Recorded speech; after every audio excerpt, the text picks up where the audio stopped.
Le duo Perceval et Caradoc est un des binômes clés de l'univers Kaamelott.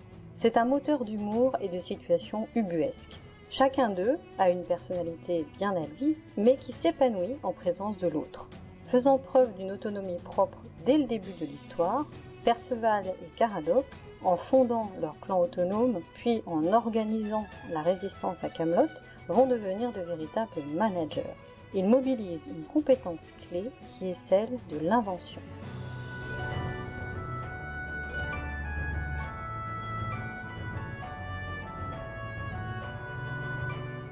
Bonjour à tous, je m'appelle Aurélie du Désert et vous écoutez Manager Génération Kaamelott.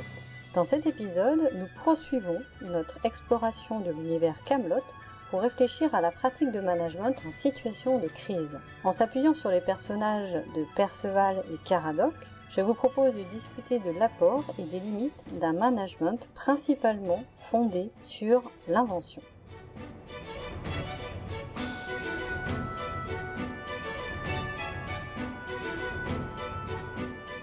Perceval de Galles et Caradoc de Vannes sont deux chevaliers de la table ronde.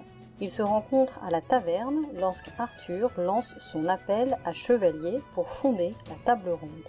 Ils décident de s'associer pour réaliser leur fait d'armes leur permettant d'intégrer la table ronde. Pour tout fait d'armes, ils finissent par attaquer le roi Arthur lui-même en le confondant avec des Romains. Mais sur un quiproquo, ils se retrouvent finalement intégrés à la quête du Graal et deviennent chevaliers. Perceval de Galles est un des personnages les plus attachants de la série. Naïf, innocent et profondément fidèle à Arthur, il est déconcertant de franchise et d'intelligence. Il perçoit ce que d'autres ne perçoivent pas, comme par exemple la vraie nature de l'univers ou le lien entre les hommes, la nature et l'univers, et c'est aussi le seul à exprimer ses sentiments de fidélité et d'amitié à Arthur.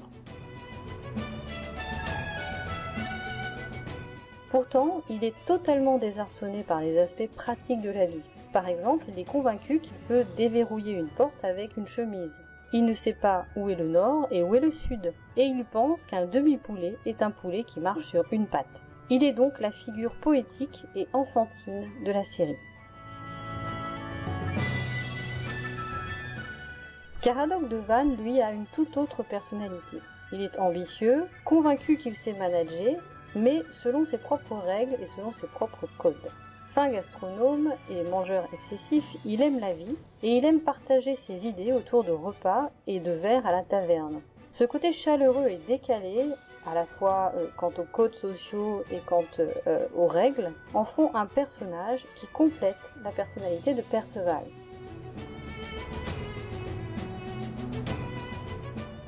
Perceval, sans Caradoc, aurait peut-être évolué vers un personnage plus contemplatif qu'actif. Et Caradoc, sans Perceval, aurait pu devenir une sorte d'ogre autoritaire. La rencontre entre les deux va permettre à Perceval de rentrer dans l'action et de dévoiler tout son potentiel créatif. Elle va permettre à Caradoc, lui, de discuter sa vision du monde et des codes sociaux pour construire un rapport aux autres plus équilibré, même s'il reste totalement décalé.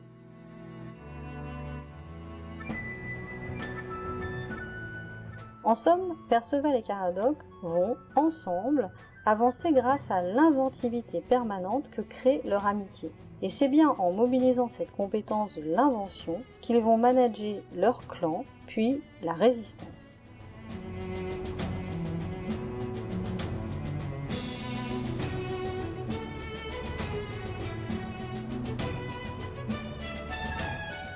La représentation du manager qui fonde son autorité principalement sur la compétence d'innovation est très bien représentée à la fois dans la fondation du clan de Perceval et Caradoc et dans la résistance qu'ils organisent sous le règne de Lancelot.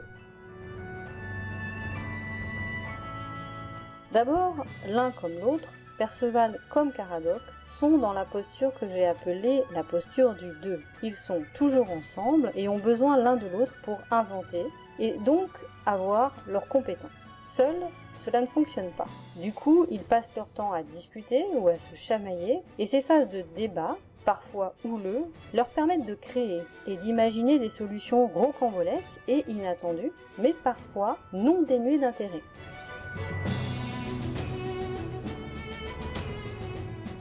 Ainsi, lors de la résistance contre Lancelot, Perceval explique à Arthur qu'ils ont inventé une toute nouvelle technique de combat. Je cite, « On enfile des habits de couleur vive pour faire croire à l'ennemi qu'on est venimeux ». Bien sûr, on rit en entendant cela, mais après tout, on a des exemples dans l'histoire qui montrent que ce type de stratégies ne sont pas si inattendues. Les Celtes se battaient bien à moitié nus pour effrayer l'ennemi. Quant aux Amérindiens, ils se couvraient le corps de tatouages pour impressionner l'adversaire. Alors finalement, recourir à des habits de couleur vive pour faire croire à l'ennemi qu'on peut lui faire du mal, c'est-à-dire être venimeux, pourquoi pas ?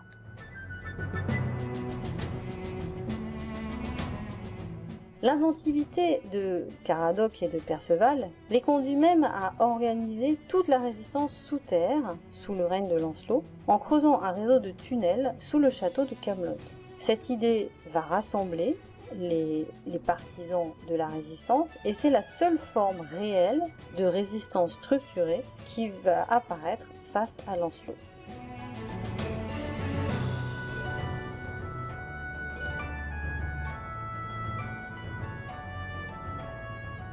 Le manager qui fonde son autorité sur l'inventivité comme compétence clé est effectivement souvent dans la posture dite posture 2, car pour inventer et créer, il faut être en dialogue avec d'autres. On invente rarement tout seul. Même si on a des prédispositions, c'est souvent dans la confrontation avec d'autres que le processus créatif est possible.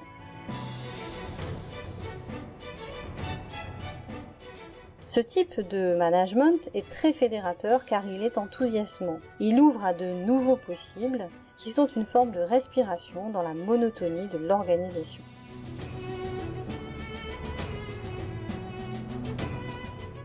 Arthur l'explique très bien d'ailleurs à Perceval et Caradoc quand ceux-ci lui proposent de découvrir une nouvelle technique de combat qu'ils ont mise au point. Arthur leur dit alors cette phrase, je cite, « Je gueule, c'est vrai, je suis un peu sec et tout ça, sous-entendu avec vous, mais pour quelqu'un comme moi, qui a facilement tendance à la dépression, c'est très important ce que vous faites. Parce que, comment vous dire, c'est systématiquement débile, mais c'est toujours inattendu. Et ça, c'est très important pour la santé du cigare. »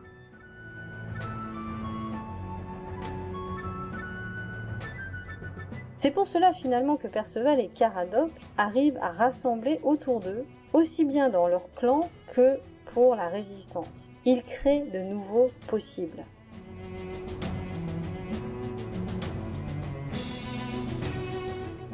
En revanche, une des limites majeures de ce mode de management, c'est l'incapacité à passer effectivement à l'action collective.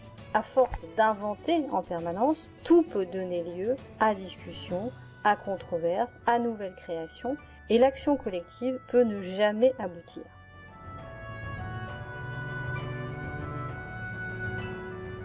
Ainsi, on le voit très bien dans le film, même si la résistance s'organise sous terre, sous la direction de Perceval et de Caradoc, ils n'aboutissent jamais à une action coordonnée et efficace. Ils vont fédérer des résistants, mais ils ne parviennent pas à structurer une action permettant de renverser Lancelot. Ils creusent tunnel sur tunnel au gré de leur imagination et de leurs disputes. Ils refusent de suivre les conseils de Merlin qui propose de cartographier les tunnels, c'est-à-dire de structurer un peu leur inventivité. Ce qui fonde leur autorité, c'est l'invention, et ils ne veulent pas investir d'autres compétences.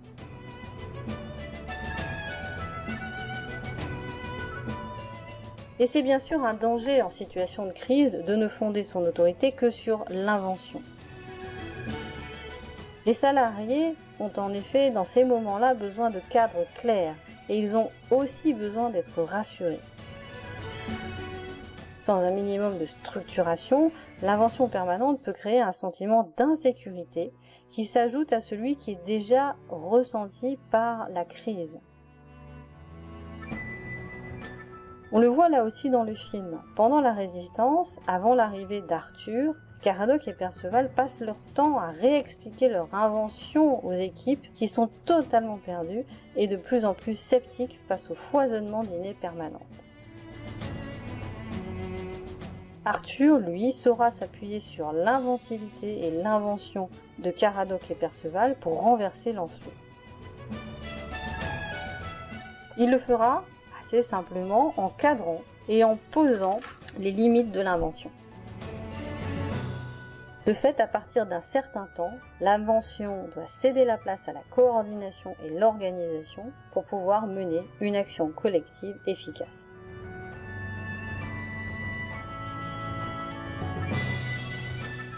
Pour synthétiser, on peut dire que le duo Perceval et Caradoc illustre la figure du manager qui fonde son autorité principalement sur l'invention. Manager stimulant et fédérateur, le manager par l'invention peut rapidement s'avérer inefficace pour une action collective s'il s'enferme dans sa compétence unique qui est la compétence d'innovation. Ce mode de management peut aussi créer du stress et de l'inefficacité dans les équipes supervisées en période d'incertitude et de crise. L'invention crée du changement et dans un contexte déjà marqué par le changement, elle peut conduire le salarié à développer un sentiment d'insécurité. Le management par l'invention n'est donc efficace que s'il s'appuie aussi sur les compétences de coordination et d'organisation pour mener l'action collective.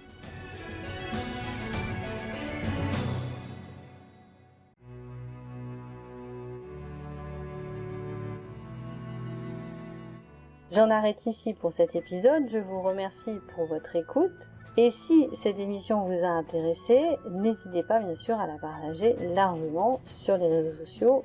Je vous donne rendez-vous pour le prochain épisode intitulé Arthur, le management plastique ou la combinaison des compétences en fonction des circonstances.